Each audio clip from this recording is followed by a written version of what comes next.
Welcome back to Book Loving African American Queens, the podcast that delves into books like never before. Each month, we will discuss and pre-determine book, the good, the bad, and the ugly. Now, here's your hosts, Tim and Britt Lachey. Thank you for joining Book Loving African American Queens for our second podcast, and we are reviewing Broken Places by Tracy Clark. Yes, the first out of, I believe there's 4 in the series. I think so. A Chicago murder mystery book by Tracy Clark. And just off the bat, what did you think about the book in general? In general, not my favorite of all reads. Started off a little slow to me, I think. Characters were developed well for me, but the book I was hungering for something. It was like it gave it to you in spurts, and then once you got towards the last few chapters, it got good, it got exciting, and you couldn't wait to turn the page, and then the story was over. I concur. It started out a lot slow for me though, like a lot. Normally, if I'm not hooked in the first 3 to 5 chapters, the book is a no-go. This book, I truthfully did not get hooked until we were in the 20s of chapters. Well, do you think you continued reading because we had this obligation, or? Definitely because we had this obligation. If we weren't reviewing this, I would not have completed this book. It started off like the first chapter really did start off pretty decent. I mean, it jumped right into a situation, and I thought we were going to go somewhere with that, and we did. It did. It laid the foundation for a murder mystery. It laid the foundation for something is going on, and then it was just to get from A to Z. The steps in between there they just didn't have it for me. It's like, to me, the writing style of Tracy started out a little amateurish at the beginning. It took too long to describe what she was wanting to describe, and then by the end, it's like, by golly, I got it. Let's go. And then, literally, like you said, it was a page turner. And I was so invested towards the end. I'm like, oh man, I got to the last chapter. I was like, wait a second. I know, it made me wonder if starting the book and not even paying attention to the fact that it was a series until you told me, that I was like, do you want to read these others? Like, I read ahead just to kind of see what the other books, or what the storyline was for the other books. I got to the end and I was wondering, did she find a rhythm, whatever that was that she needed, and with the next 3 books, like, go ahead and grab me and bring me in, or is the flow going to basically be the same? So I don't know yet, but. So, would you consider reading the second book to find that out? As I out? told you earlier, the third one excites me the most just by the information in it, but of course I would read in order. I think yes,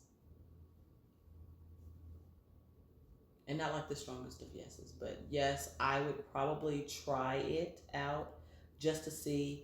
Not, I don't think for like our next review or anything like that, no, but I do think that it would be something that I would at least give a chance. I do feel that, I mean, if she's gotten 4 published books, there had to be some kind of a story to tell. I think that this one had a story to tell. It just took a little longer to get there, and it wasn't a very long book, so it still seemed like it took a long time to get to that point. So I do think that yes, maybe I'll try it, because I mean, you know, like you said in your example or explanation of her sounding, or it seemed amateurish, maybe it matured. I'm thinking about maybe that's like a week, maybe. Will it be like in a want to read list? Yes. How long will it stay there before I actually get to it? That's a whole nother story. But I'm also not married to reading stuff in order. I am one of those people. You are just a weirdo. Like, if someone creates something in order, you just want to read it however you want to read it? Girl, I read Twilight out of order because I didn't know it was a series. I don't even want to talk about that with you. Clearly started off with book 2.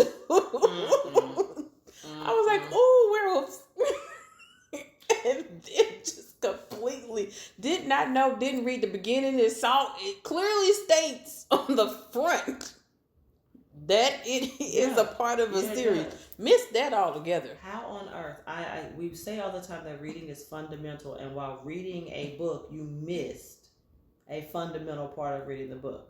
I don't think I really missed anything on that first book, though. Ah, you did. Anyway, back to Broken Places. Oh, but rewinding back to character development. Every character that she put in this book, I felt I knew them.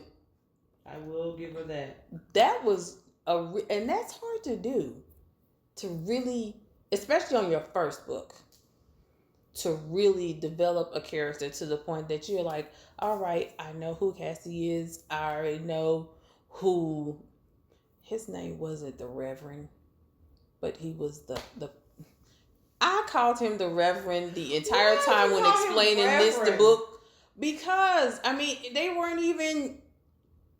were like Catholic.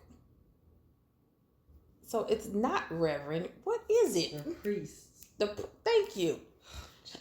And I knew something was going on with that little boy and that girl. And I knew some other people. Okay, I got a question for you.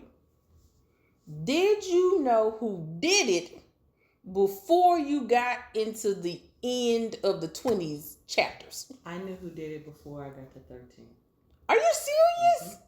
Mm-hmm. Oh! And that's what was getting me, is I thought I knew what was happening, and that's why it excited me as I started reading, because as they started telling me more and more about the people, it kept telling me more and more that I was right. When they started going over the people that they were having problems with, or that he had problems with, and I was like, you did this shit. It's you. And then I was like, do you know? And then I'm reading it and it's going so slow, and I'm like, no, maybe, well, okay, I'm gonna stick with my guy, but and then as they started telling the story, I'm like, yes. I thought it was the janitor, but I have no clues or anything to back that up. Like none. Not a one. I just didn't like his character, and I was like, oh, he did it. It was some twisted people in there. I think the reason, but the character development to me is the reason to read the other books. Because, a lot of them stay, it's the same, that kind of thing, and you do feel like you were truly introduced to them. And I feel like you knew, for me, that little section of Chicago, she described well. I could walk it. Yep. And I think descriptive. If all she had to do is just describe stuff, like I could taste the biscuits. I could, you know what I'm saying? Like it was well written in that way. The story just lagged for me somehow. Something she could have sped up, and something she could have left out. What do you think could have been left out? Just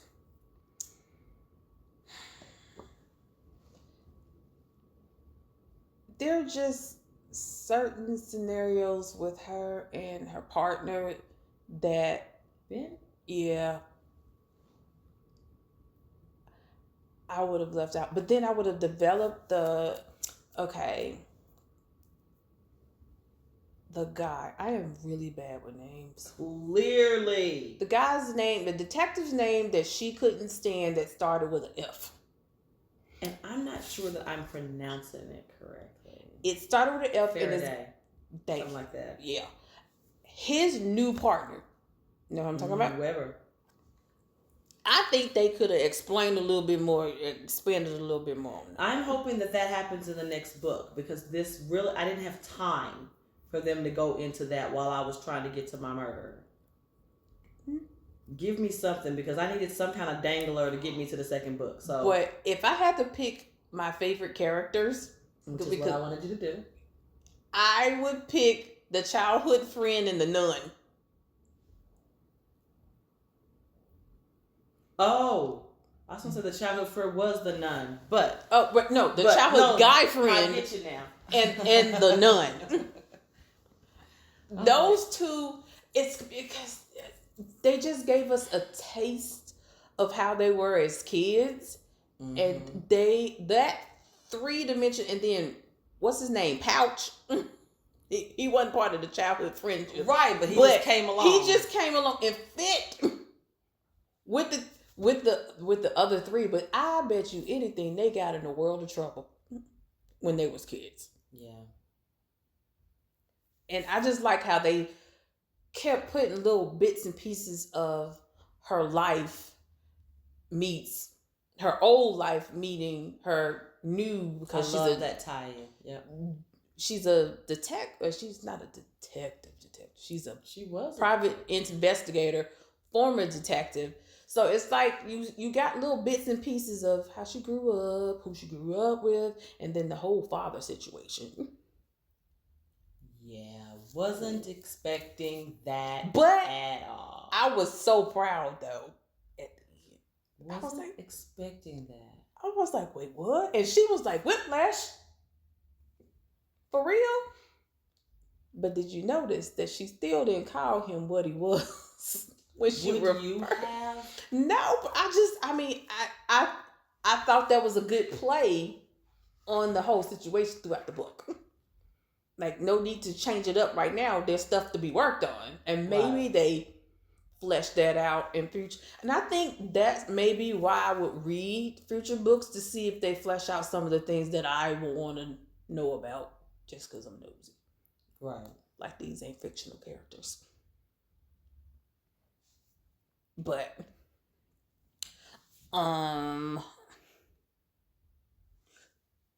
do you think this could be, just off of this first one, because we haven't read any of the other books, do you think this could be a book that could be turned into a movie or a TV series? Okay, so here's my thoughts on that. I felt like the characters were developed perfectly enough for it to be a movie-ish. But as I read it, for some reason I thought, like, I guess I read it with the whole Netflix series type thing in mind.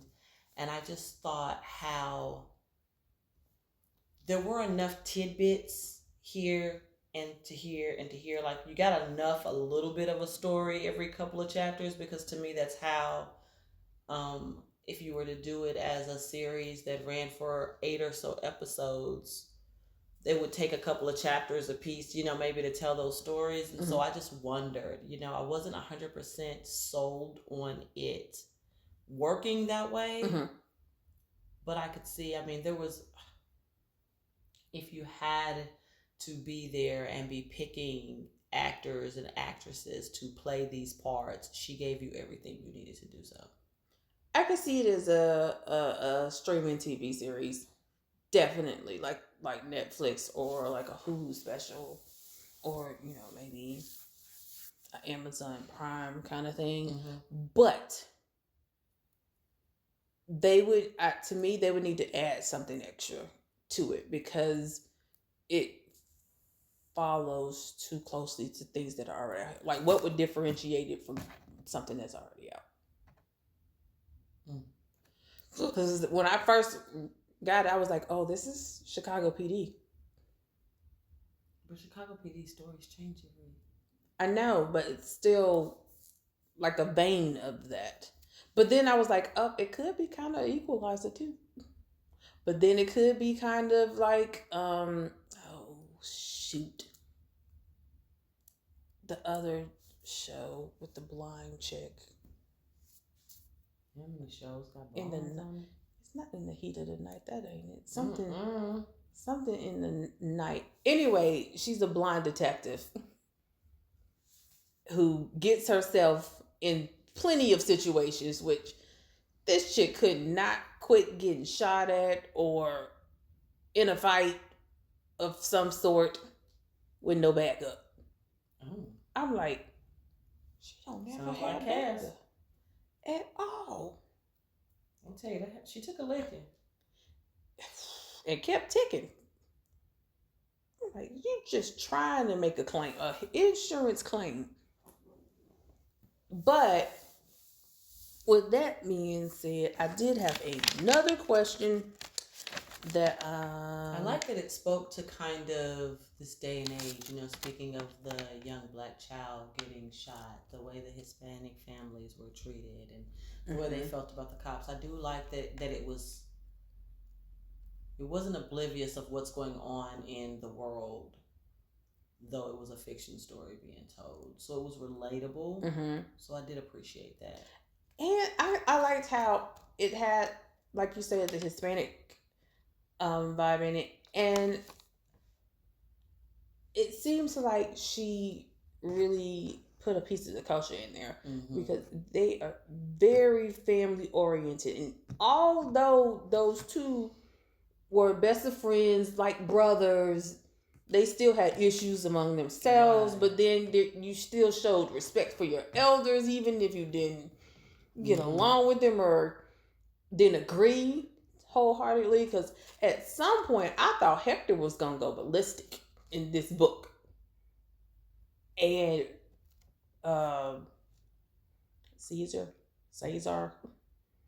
mom was like, "No, you know better. This is how you gonna respect me." And yes, I'm not afraid. I have nothing. She basically had nothing left, I think Tracy expressed that really well within the book. Do you think this book seems realistic?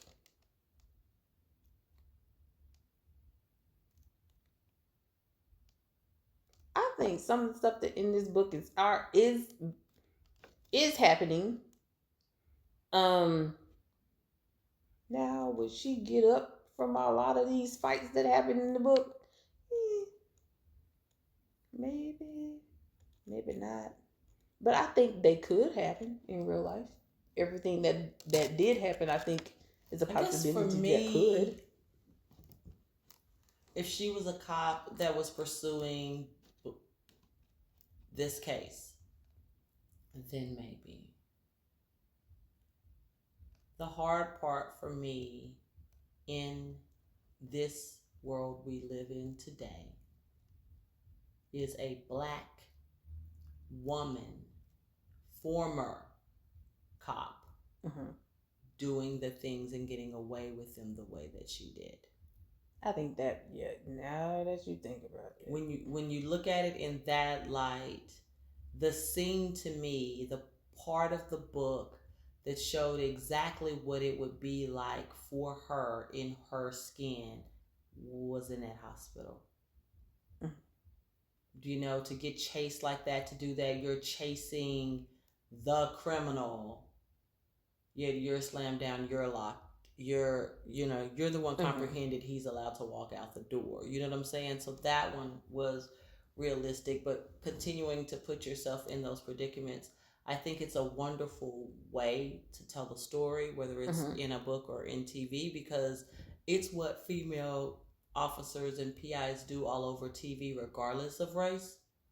And I'm really at the point to where I'm really tired of black show versus the white show or the this. I wish we could just have shows. I wish we could just have this. And no, I'm not living in a fantasy world where I think that that's the case for the world that we live in. I know it's not, but I just feel like as long as we keep labeling things in that way, people feel that they have the right to treat it differently. Gotcha.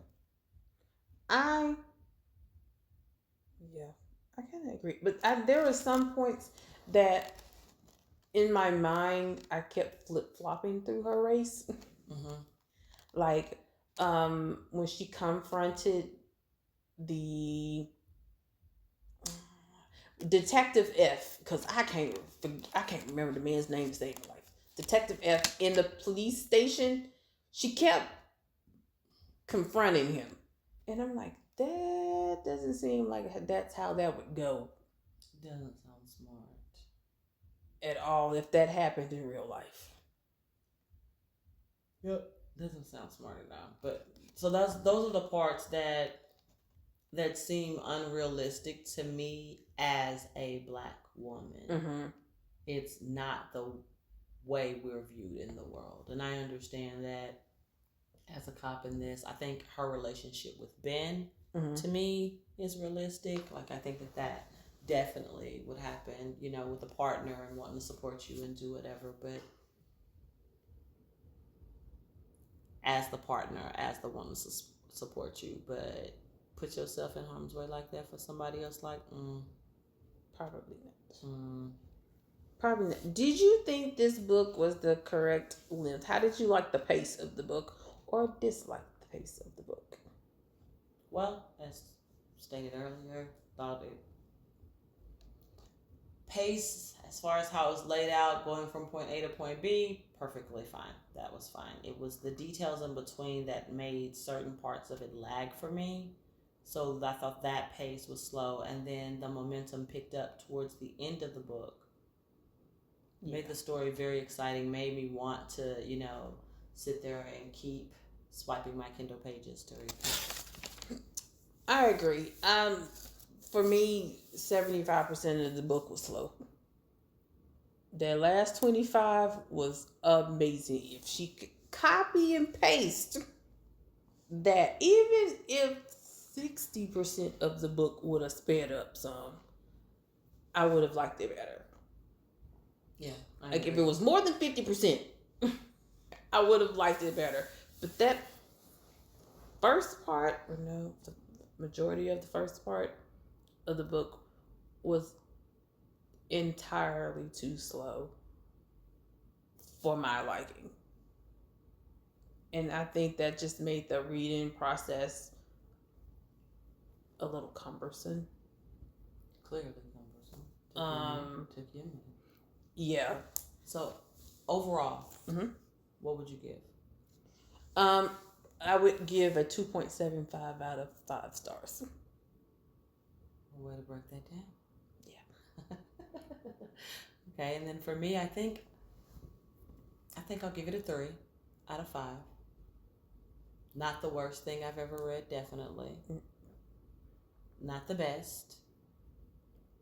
Still a good book. As I think about whether or not to read the rest of the series, I know basically we're just going on a ride with Cass. It's not, it's not, thank God, a continuation of, the previous story. I just wonder what more is it for me to learn about her? Right. What more is it to be shared? And I think having 4 books, somebody's liking it. Clearly. So, and I really hope that this next book, it seems, because it gives you a little excerpt at the end. I'm hoping, and that little excerpt it wasn't bad. I'm hoping that the next one continues with that 25% that I liked at the end. I hope it continues to this next book, so that I would want to read book 3, read book 4, and continue. I really want to get to 3, so that'll be good. Yeah. So yeah, I agree with that, definitely. So this concludes Broken Places by Tracy Clark, as reviewed by B.L.A.A.Q for you all to see. Our next book is coming up. Yep. And for the month of June, we will be reading Green Lights by Matthew McConaughey. I am excited. This is, of course, my choice, and I think, the next month is yours again after this one, and maybe I'll step away from the autobiography this time, but I like learning about people because I don't really people well, but I'm very excited about Green Lights. I saw his interview with Oprah on the Oprah Conversation. So it piqued my interest then, and so can't wait for us to get into it. All right, I'm excited. I'm debating on whether I want to listen to it or read it. Probably gonna read it because read it because I can highlight better at the Kindle app. Yes, but his voice going through it is it's Matthew. I know. I think I may do both before we get through it. I may listen to a portion and then like, okay, I'll go front to end listening, and then I may go front to end and read, just because I want to see the pictures and I want to see all the different things in it. So yep, be looking forward to that next time.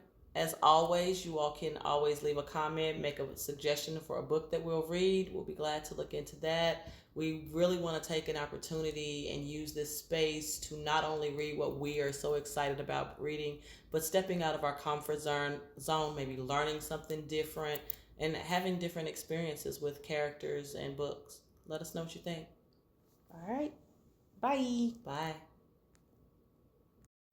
Thank you for joining us on this episode of Book Loving African American Queens. Be sure to visit anchor.fm/B.L.A.A.Q for more episodes. Call us at 901-667-7769 or email the podcast at B.L.A.A.Q, that's BLAAQ.bookclub@gmail.com with your comments, questions, and or suggestions. See you at the next episode.